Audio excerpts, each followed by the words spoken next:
Okay, so hello and welcome back to another Unity shader coding tutorial. In this one we're going to be making a moss shader. Now this isn't just limited to being a moss shader, you could use it for snow, you could use it for any texture that's covering another texture. And the shader lets you tweak settings to make it better for you.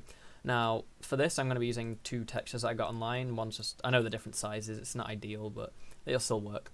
I've got a rock kinda texture and a moss texture. Just get whatever you want. Get like a main texture for the object and then another one which kind of overlaps it.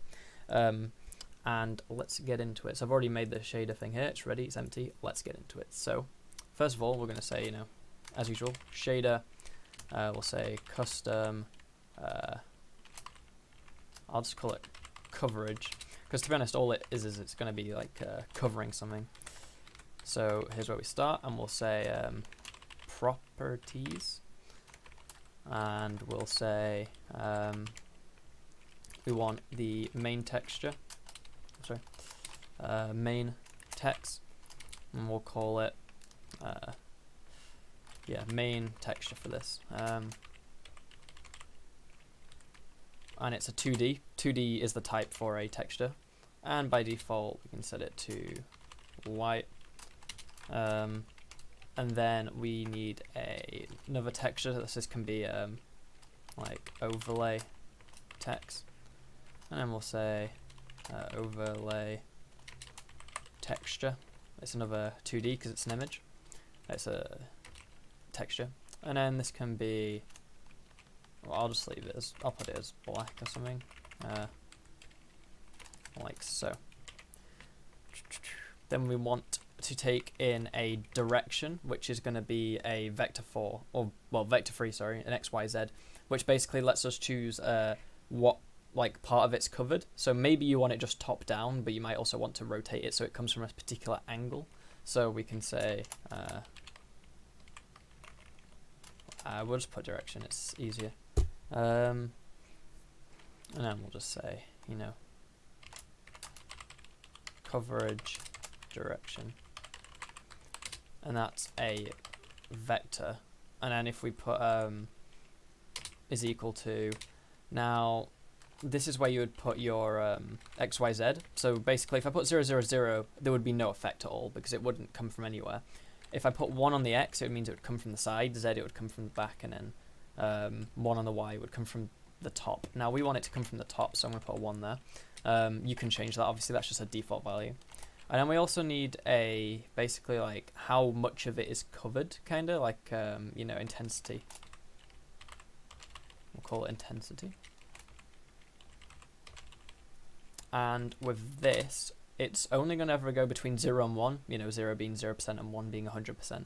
So we'll make a slider. So if we put range, it becomes a slider between 0 and 1. And by default, we'll set equal to 1 because that doesn't mean it's fully covered. That means if anything, it means it's half covered. You'll see why in a second. Alright, this is where we start writing the shader. If I'm correct and we go back in, it won't even render anything, will it? If I put this tutorial free shader onto...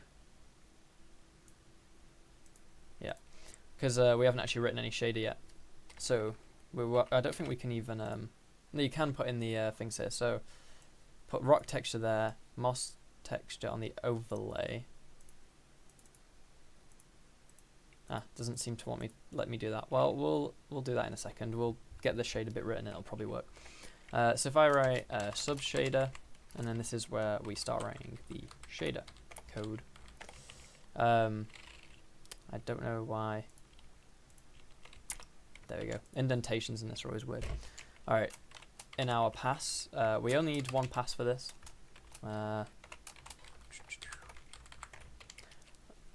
And we could put what kind of render type it is, but because it's by default, it'll be opaque. We might have to come back and put that in, but I don't think we will. Now this is where we start writing the actual code. So CG program is where we open it. And then remember, if you put end CG is where it closes it. So this is where we start writing our code. So I don't know why I'm messing around with spaces. So what we need to do first is we need to do our pragmas, which are basically the functions we're going to be running that it uses. So we have a vertex function called vertex func, and then we need a fragment called frag ment func, and the usual include. We want to include the helpful library by NVIDIA. I'm pretty sure is what I've heard anyway. CG INC. Okay, now we can start writing our code. So the first thing we need to do is we need to write a structure for our V2F, which is our vertex-to-fragment shader. So if we put struct V2F, this is, I'm just doing it the same way as I did in my other video. Oh, I hate this indentation. All right, so we need a float for position, but pos is easier. And that is getting the SV position. This is just like last time, but we're gonna get some extras. So we need float free normal. I don't think I covered that last time, and that's just normal like that. Assuming you know what a normal is. So let's say you've got your object and it's a I don't know what am I gonna draw here. Well, let's say it's a cube. Okay, here's your cube. Expert cube. The normal of this up face is upwards. The normal of this face is outwards. This one is towards us. That one on the underside is downwards. That's to the right. The other one at the back's to the back. Basically, the normal of a face, so this is a face here, that's a face here, that's a face there. The normal of a face is the outwards direction of it. If you went in Blender, you could view normals. You know, I might do this just to help those people who might not have seen this before. Most of you will have probably. So like, let's say this is your shape here. If you go on the side, you can go down to here normals, and you can enable the viewing of normals. So if you look right here, this is the vertice normals. So here's our vertices on the edge, and that's them pointing outwards. So you can get data on the vector of that, like how it's pointing outwards. You can also do it for edges, but you know, you would never be able to see those because it's kind of along the edge. Then if you go on faces, which is what we're doing, there's a face, there's the outwards direction. You see what I did on the cube? It's all the outwards directions. If you had a more complicated mesh, like if we had an icosphere or something, and we went to view the face normals, there you go. They're still, it's just every face is outwards direction is what a normal is, okay? Okay, hope you understand that. I'm going in depth on these videos because even though my videos aren't necessarily beginner, people, well, it makes sense to go in depth regardless. You can always skip over it if you really want to, but it's better to help more people that might not know about this stuff. Though if you're doing shaders and you don't know what normals are, you should probably go and do some research about that kind of thing. Though normals are quite easily to understand, quite easy. Then we want to float 2, which is our texture coordinate. Now, normally we would have 1, but we need 2. So this will be UV, what did I call it? UV main. And that's text coordinate 0. That would be what we normally have if we had a texture on it. But we actually also need a UV, what do I call it, overlay, which is our second one. Now to do that, you just do text chord 1, because it's 0 then 1, because you know in anything in coding starts from 0 basically. Lists, you know, index, whatever. All right, now we've made our struct there for what data the vertex fragment has. We now need to bring in our like variables basically. So we need a sampler 2D, which is the way of basically having a texture in the CG code here, and that's our main text. You have to call this whatever we called up here. Then we need a float for main text. Whoops.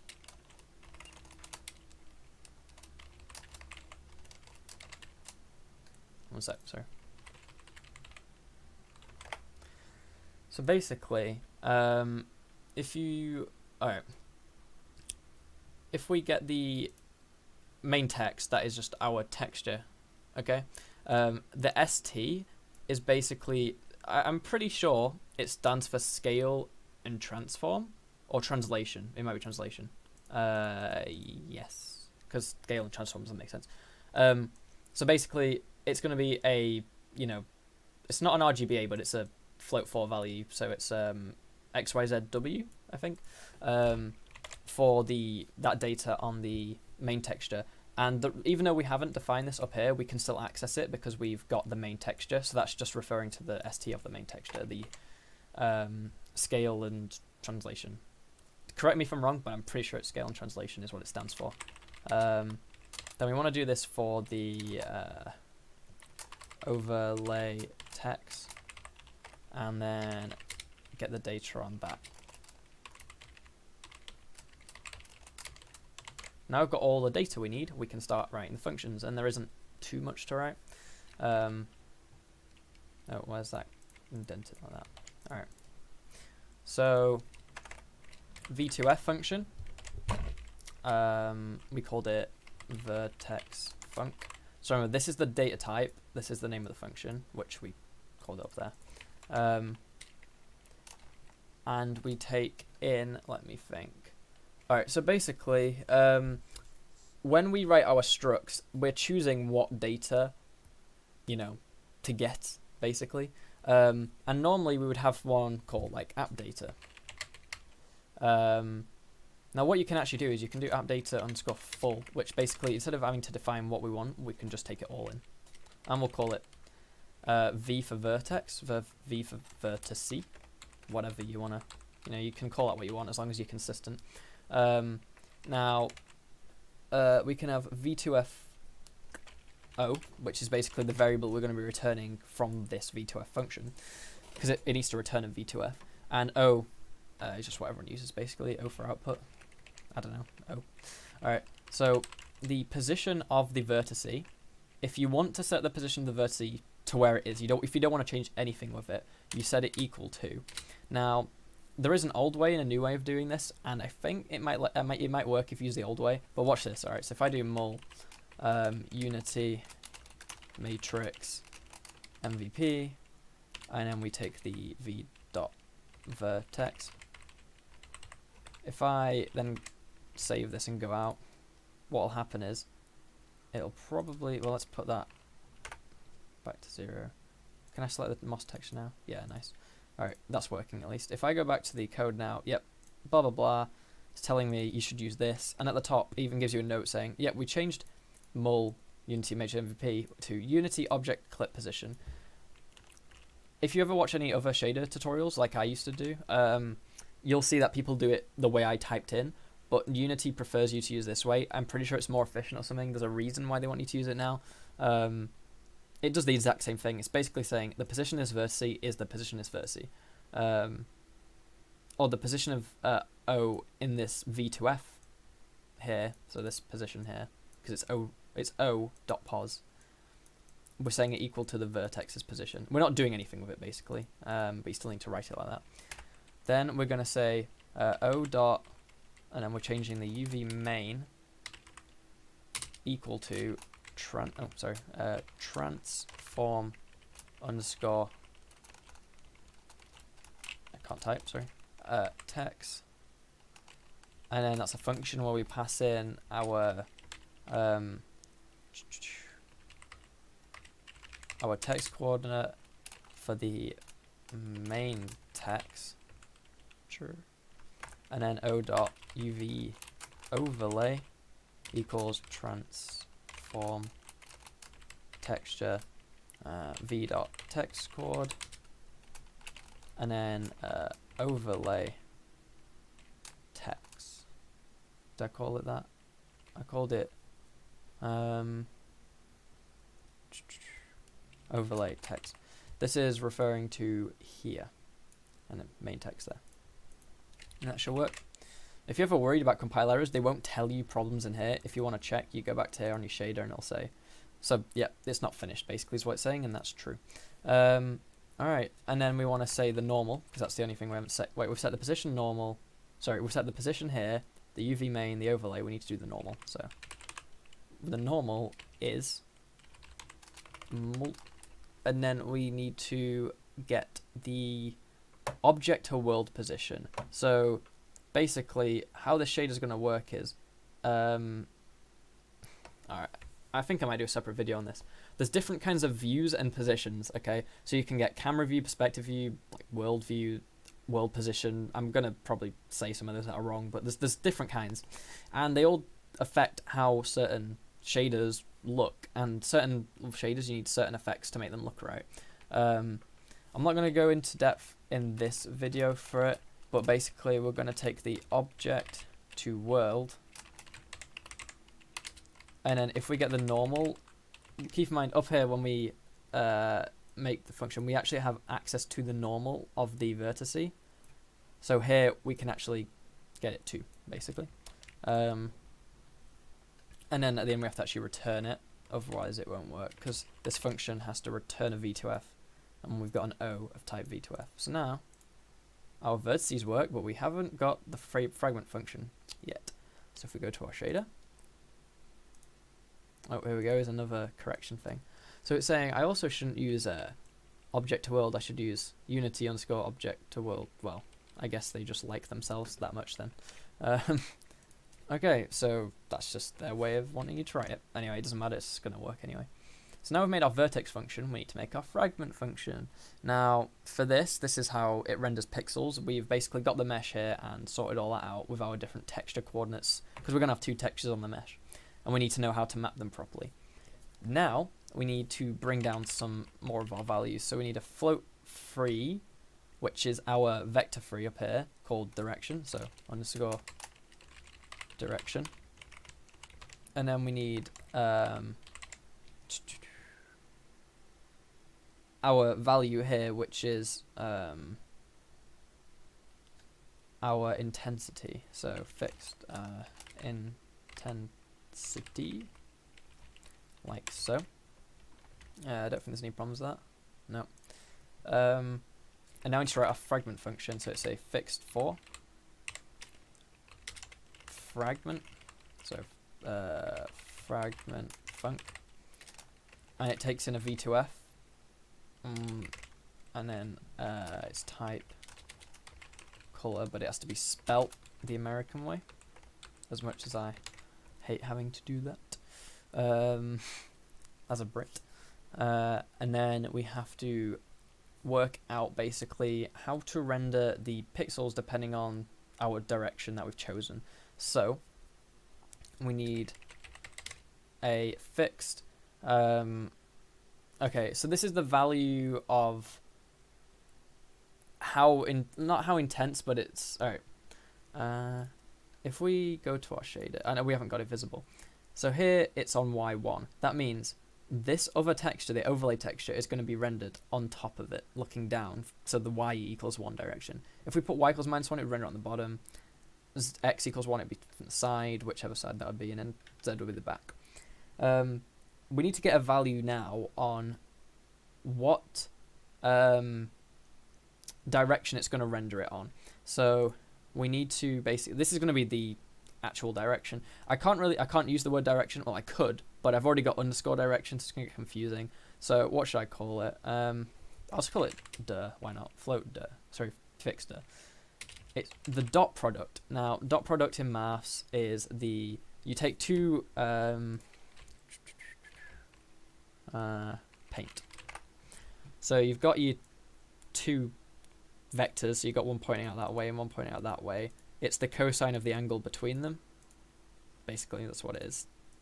The cosine angle. And I'm not here to give a maths lesson. This is going to, be a long video anyway, probably. So yeah, it's already 20 minutes. I want to get this video finished. I could do separate videos on shader math, but I don't want to shove them into this.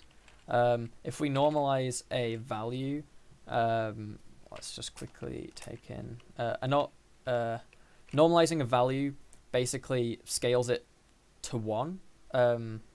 So how do I explain that?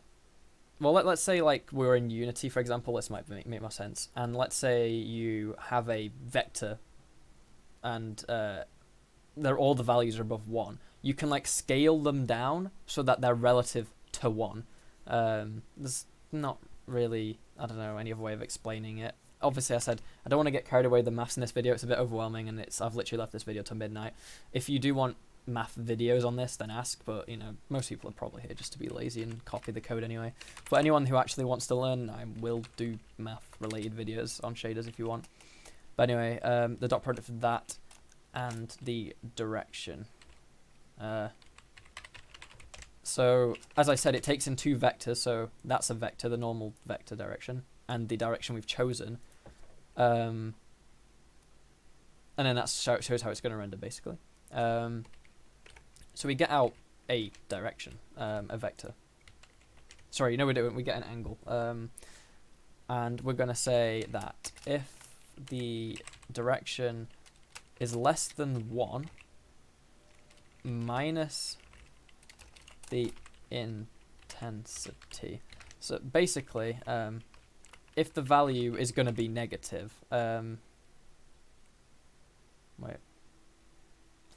if the value is going to be too low, we want to set it to 0, because if it goes into a negative value, then we get problems. So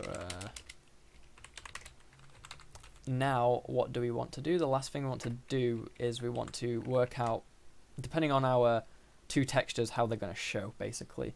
So we're going to say we want a fixed 4 for texture 1, and the type, the function we need to use is a text2d. We've used this before, and we pass in the main text, and in the i.uv main. So we get the, basically this is working out how the texture is on the texture gets rendered, because this is the function which renders pixels. So if we know how the texture is on the object, we can render the pixels. Then if we say fixed for text2 equals text2d, what do I call it? Overlay text i.uv underscore overlay. And now that we've done that, we need to return a value. Now, what do we return? Well, this is where the the direction comes in, the direction value. So we'll say return, and we don't want to just return our, let's say we just did return text1. That's our thing done. Boom. We just get our texture1 back. If we return texture2, we should get our texture2 back, and that's not what we want. We want to be able to return the pixel depending on something, otherwise it'll be a flat thing. So I want to lerp to make it look smooth. If we didn't, it would look very sharp. We want to basically say, well, when you lerp, you pass in 3 values. The first value is your minimum, your first value. Your second value is your second value. Then the third value is how much between the 2 values you are. So basically, if we say we want to go between, texture 1 and texture 2, and obviously it's going to be direction. I'm forgetting what I'm calling things. So what this is going to do is, if the direction is 0, we're just going to have the main texture. So wherever it is 0, or wherever it's negative, basically the side that we're not going to have the overlay on, it's going to be texture 1, which is the main texture. Then anywhere where it's higher, which is basically where the vector, the direction, is facing. So if we have y equals 1, it'd be from above. That's where we're going to render the texture. So now, if I go back, as you can see, you've got y1. If I increase y, because we're multiplying by it, here we are normalizing. Where am I checking? If we increase the direction, also if I turn down intensity and then increase that, it's going to look really stupid. It actually kind of pushes it down itself, but you don't actually want that. This intensity is basically the smoothness. If you look, that's really sharp there. If we increase that, it goes smoother. You don't really want this. If you want to keep the same texture, you want it to be 1, but you could go up to 2. The more you put up, the more intense it's going to be. 1 is what I would recommend. Now, the thing about this shader is, now if I put 1 here and 1 on the X, that means it's going to go diagonally. Think of it as if it's going, so if the Y1 is here and the X1 is here, that means the effect is going to be in this direction. Yeah, that makes sense. And then, oops, do not want to save that. If I put the direction on the Z1, that means it's going to be, so if this is a 3D shape, damn it,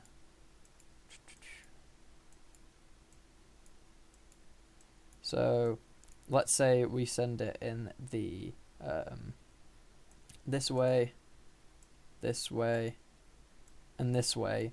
It's going to aim in the direction from the center to this corner, if you know what I mean, like in this direction towards me. That's quite hard to draw in a 2D like paint thing, but you can see it's kind of going up in that direction up there, which is between the X, Y, and Z.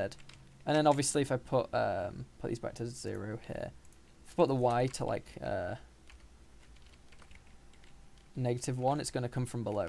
Now the reason why you'd ever want to use a shader is this is rendering an effect on top. Now obviously, as I said, you can do whatever you want with it. If I take this object and let's say it falls over, or like you want to like put a shader on rocks in a scene to have like a thingy on top, you could quite simply rotate the object and it still renders it from the top down, so all the bits that where Y is 1 is getting it rendered. And the bit where it's closer to flat basically gets rendered harsher. And as you can see, it works on any shape and any direction. If you rotate it like this, it's going to like do it however, you know. The best thing about these, they're dynamic, depending on, well, however you want them. Now, this video is getting on, so, you know, I've done the shade now. Here's the main bit of the code. I'll zoom in. I'll go for each bit if you want. So, you can slowly go down. You can pause if you need to. Anyway, you should have that. So, anyway, thanks for watching. This video's been a long one. If you want to see more of these videos, you know, like and subscribe would mean a lot. Comment what you want to see more of, any ideas for shaders, that'd be nice. I've still got quite a few backlogged, so I'll be working on those. Yeah, if any of you want to join our Discord, that would be helpful. We're, you know, planning on growing that, making a website. We're going to start implementing the Discord bots, website, leaderboards, just growing the community in general, you know, the Dapper Dino community. I'm also making a thing where anyone who wants to can design my YouTube logo and banner, and I'll pick a winner after however long. And then I guess there is no reward, but the main reward would be that, you know, you get to be the one that designed it, and you can put your own like you can credit yourself on the banner and whatever, you know. I'm gonna be generous. It's mainly because my banner and logo are from back in my League of Legends days. I still play a little bit, but and it doesn't really make sense to Dapper Dino or coding, so I decided that, you know, if someone wants to, they can try and make me a thing, and I would use it if it looks cool. So I'm opening up to the community to do that if they want to. But yeah, anyway, so thanks for all the support anyway. You know, the channel's growing pretty well. Any support you can give would mean a lot to me, but yeah, I just hope you stick around and watch more of my videos, and hope you like the content and that I can help. But anyway, thanks for watching, and goodbye.